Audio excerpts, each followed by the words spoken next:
Bien, bonjour à tous. Alors, je vous propose qu'on se retrouve dans cette vidéo ici pour, faire un petit exemple d'application, des combinaisons, d'accord?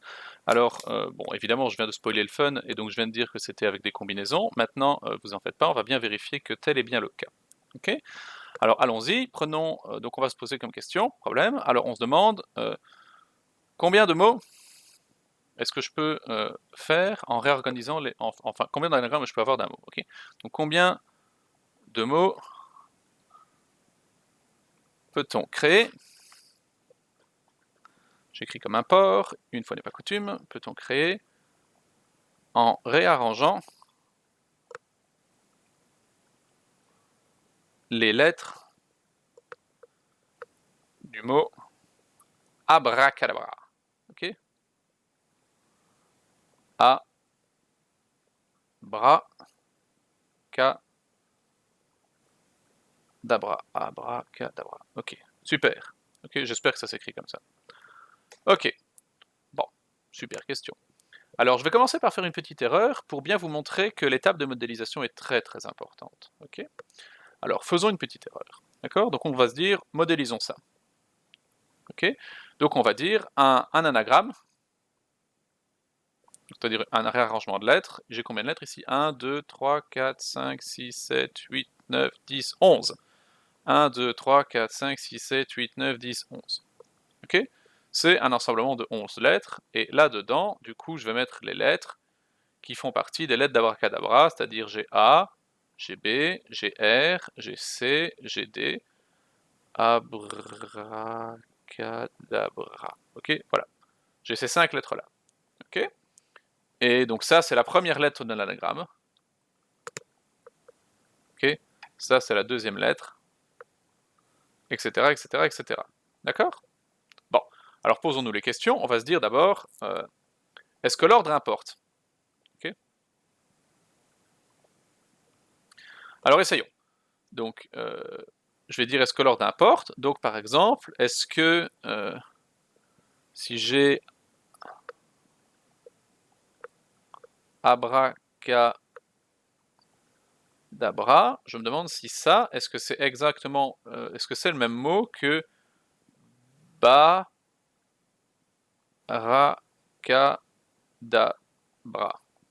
OK, donc vous remarquez que la seule différence entre ces deux mots, c'est qu'ici, j'ai permuté les deux premières lettres. OK? Et on voit là que ça donne pas la même chose. OK? Donc on pourrait pouvoir dire ici, l'ordre importe, parce que, bah, quand je permute deux lettres, on voit bien que ça change. Ouais, sauf que, en fait, il y a d'autres cas, mes loulous. Regardez, si par malheur, je me demande si abracadabra,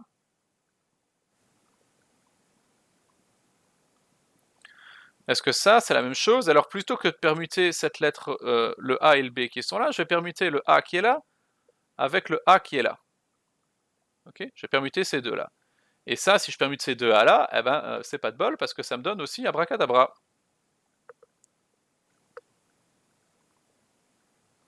OK? Donc là, on a envie de devoir dire que l'ordre n'importe pas. Et ça, mes cugnous, dès que vous avez une modélisation et qu'alors, quand vous vous posez la question, une fois la réponse c'est oui, une fois la réponse c'est non, ah ben en fait, ça veut dire que ce que vous êtes en train de faire, c'est des grosses conneries, tout simplement, en fait. Donc ça ici, ça veut dire ici, donc on n'a même pas besoin de continuer à se demander s'il y a des répétitions ou quoi. Ici, on est en train de faire des grosses conneries. Donc ça ici, ce qu'on a fait là, ça veut dire c'est pas une bonne modélisation. Parce que la réponse, elle change ici.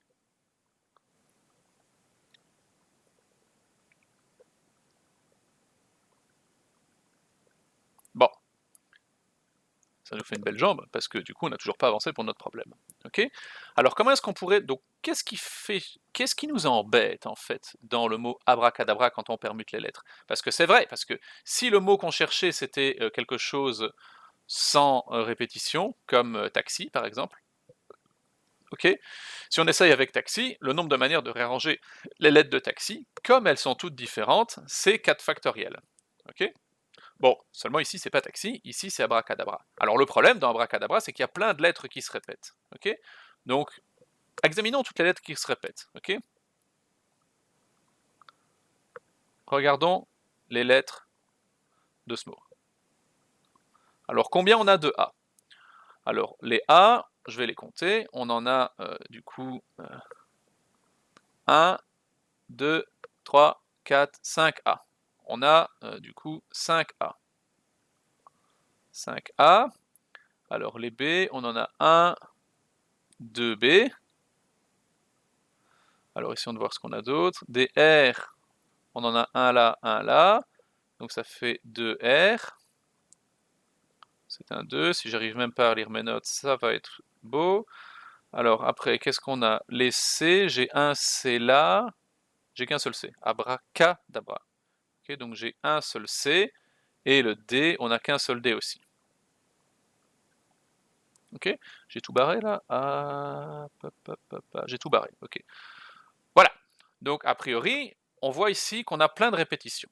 D'accord? Et c'est ça qui nous embête. Eh bien, comment est-ce qu'on va tirer notre plan? Eh bien, on va se dire, en fait, on va faire quoi? On va plaçons les 5 A d'un seul coup. Plaçons les 5 A d'un seul coup.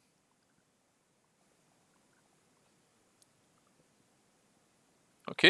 Donc par exemple, je vais avoir quelque chose comme ça. Donc abracadabra, c'est 9, 10, 11. On a 11 slots. Donc 1, 2, 3, 4, 5, 6, 7, 8, 9, 10, 11. On va par exemple mettre un A là, un A là, un A là, un A là et un A là. Ok? Donc ça, c'est un exemple. Ok? Donc ça, c'est un placement de 5A et on va les mettre d'un seul coup. Alors modélisons du coup, donc ça va être la première étape. Okay, ensuite, on placera les deux B, ensuite les deux R, ensuite le C, ensuite le D. Okay, alors, la question c'est de combien on a de façons de placer ces 5A. Combien de façons peut-on le faire? Alors, une fois n'est pas coutume, modélisons. D'accord? Un placement de A. Ok, j'ai 5A, donc je vais dire que je vais avoir 5 slots comme ça. D'accord? Et ces 5A, je dois les placer sur les positions qui sont dans... comment ça s'appelle? Les positions du mot complet. D'accord? Donc là, ici, les positions de A, c'est quelque chose qui va être de 1 jusqu'à 11. Ok? Et donc ça, c'est la position d'un A. Ok? Ça, c'est la position d'un autre A. Ok? Et donc celui-ci, qu'est-ce que c'est? Donc ça va être quel truc? Donc là, on a 1. Donc nous, le placement qui est là, en fait, c'est 1, 3, 4, 5, 6, 8, 9, 1, 2, 3, 4, 5, 6, 7, 8, 9, 10, 11. 1, 2, 3, 4, 5, 6, 7, 8, 9, 10. Voilà, c'est le 10 le dernier. Voilà, ok? Donc 1, 3, 6, 8, 10, ça correspond à ce placement de A qui se trouve là. D'accord? Ça donne les positions auxquelles j'ai mis les A. Alors demandons-nous, sur ce codage-là, est-ce que l'ordre importe? Ok? Alors, essayons de voir. 1, 3, 6, 8, 10. Est-ce que ça, c'est la même chose que 3, 1, 6, 8, 10? Ok, donc vous avez vu, ici, la seule chose que j'ai fait, j'ai permuté ces deux-là. Ok, et j'obtiens ça. Eh bien, si on regarde, si on essaye de voir, donc celui-ci, ça correspond à ça. D'accord? Alors, essayons de voir maintenant à quoi va correspondre celui-ci. D'accord? Donc je vais le faire en bleu, celui-ci. Ok? Et je vais écrire en dessous du truc, et alors le but c'est d'avoir des A bleus en dessous de tous les A noirs. Ok? Donc j'ai un A en position 3, ensuite j'ai un A en position 1, un A ensuite en position 6, un A en position 8 et un en position 10. Okay, donc on voit ici que, en fait, ça correspond exactement à la situation qu'on a avant. Donc comme quand je permute deux composantes, il n'y a rien qui change, donc ça veut dire ici que l'ordre n'importe pas. Ok?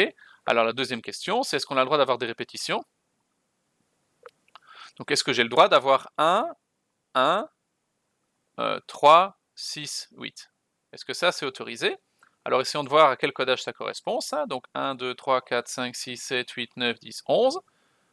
Alors, nous on dit ici qu'on va mettre un A en position 1, on va mettre un deuxième A en position 1, bah donc on fait pas grand chose, ou on surcharge le premier A, un A en position 3, 4, 5, 6, un A en position 6 et un A en position 8. Ok, donc là on a un A, et là on a un A aussi. Excusez-moi, je fais n'importe quoi. Et là on voit que eh ben ça correspond pas du tout à un placement de 5A, parce que là j'ai que 4A. Ok, donc ici, donc, on voit qu'au final les répétitions ne sont pas autorisées. Ok, la répétition en l'occurrence c'était que j'avais mis 2A sur la position 1.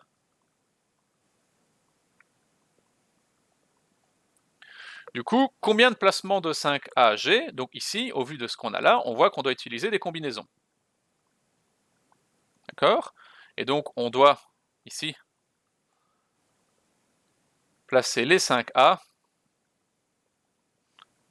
parmi les 11 positions disponibles, positions qui sont disponibles. Et donc ça, au final, ça veut dire que, sans l'ordre, donc on va dire que pour ça, du coup, on va avoir C5, 11 choix possibles pour ces 5A. Donc on a C5, 11 placement de A. D'accord? Bon, super. Alors, maintenant qu'on a placé les 5A, il nous reste encore plein de lettres à faire. Hein. Donc plaçons 2B, ici.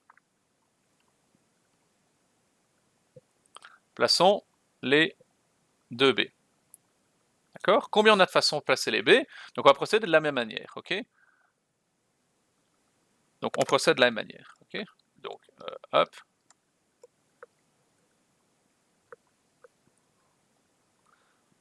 Similairement, d'accord? Donc ça va être aussi une combinaison sans répétition, ok? Et alors, combien j'en avais? C'était 2B, il n'y en avait pas plus que ça? Donc j'ai 2B, et alors cette fois-ci, je ne peux pas mettre mes 2B parmi les 11 positions disponibles, d'accord?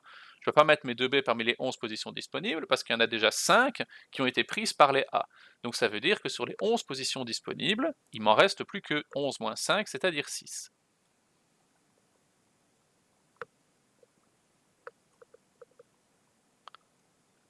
D'accord? Et donc, si on continue à procéder de cette façon-là, en fait, donc, si je regarde pour les deux lettres suivantes, c'était abracadabra, donc c'était les deux R. Ok, donc si je procède similairement, ok, donc là j'ai encore placé, donc je vais placer les deux R parmi les 4 positions qui restent, d'accord? Ok, et alors ensuite il me reste juste le C et le D. Ok, donc plaçons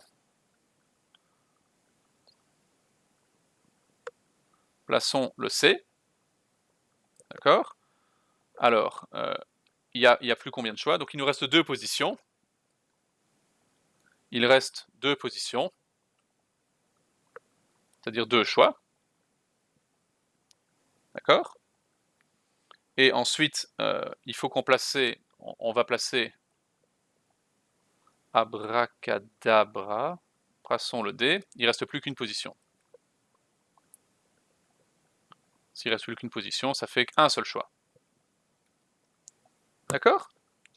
Donc au final, on remarque que ici, du coup, j'ai divisé ma tâche de construire un anagramme de abracadabra en une séquence de 5 sous-tâches, d'accord? Je place d'abord les A, puis les B, puis les R, enfin le C et enfin le D. Donc au final, on a combien? Du coup, on avait C5, 11 fois C2, 6 fois C2, 4 fois 2 fois 1. D'accord? Et ça, c'est égal à quoi? Ben, remplaçons avec nos belles formules maintenant. Donc ça, c'est 11 factoriel divisé par 5 factoriel fois 11 moins 5, c'est-à-dire 6 factoriel. Multiplié par 6 factoriel, multiplié par, divisé par 2 factoriel, fois 6 moins 2, c'est-à-dire 4 factoriel. Ok, multiplié par 4 factoriel, divisé par 2 factoriel, multiplié par 4 moins 2 factoriel, c'est-à-dire 2 factoriel, fois 2, fois 1. Ok, alors là on va jouer de la tranchouillette pour simplifier toutes les expressions superflues. Donc on voit qu'on va perdre le 6 factoriel là avec le 6 factoriel là. On va perdre le 4 factoriel là avec le 4 factoriel là. On peut également dézinguer ici le 2 qui est là avec le 2 factoriel qui est là, d'accord? Et donc ça, au final, ça nous fait 11 factoriel sur 5 factoriel fois 2 factoriel fois 2 factoriel. Ok, et d'accord. Et donc ça, c'est égal à 11 fois 10 fois 9 fois 8 fois 7 fois 6. J'écris pas tout ce qu'il y a après le 5 parce que je vais le simplifier avec le 5 factoriel du dessous, fois 2 fois 2. Ok, et donc je peux encore ici simplifier mon 8 avec mes 2 ici, il me reste un 4 là. D'accord? Donc ça, au final, c'est la même chose que 11 fois 10 fois 9 fois 7 fois 6 fois 4. D'accord? Donc au final, on a là tels anagrammes. Et voilà, vous avez vu? Donc, même si ici le problème au départ, il était un peu complexe, et qu'on pouvait facilement se tromper en faisant une mauvaise modélisation, ok, on peut facilement se rendre compte qu'on fait des conneries, d'accord? Et une fois qu'on s'est rendu compte de cela, la stratégie pour résoudre un problème, c'est toujours la même que d'habitude, c'est diviser et conquérir. On va diviser un problème en sous-problèmes, résoudre chacun des sous-problèmes et ensuite assembler. Ici, on a pour l'assemblage, on a utilisé la règle du produit. Ok. Pourquoi? Parce qu'on a divisé une tâche en une séquence de sous-tâches, ce qui nous a permis de trouver la réponse finale. Bien, bien. Donc, moi, j'ai pas grand-chose d'autre à vous dire pour cet exemple, donc je vous propose qu'on se retrouve dans la vidéo suivante. Allez, salut!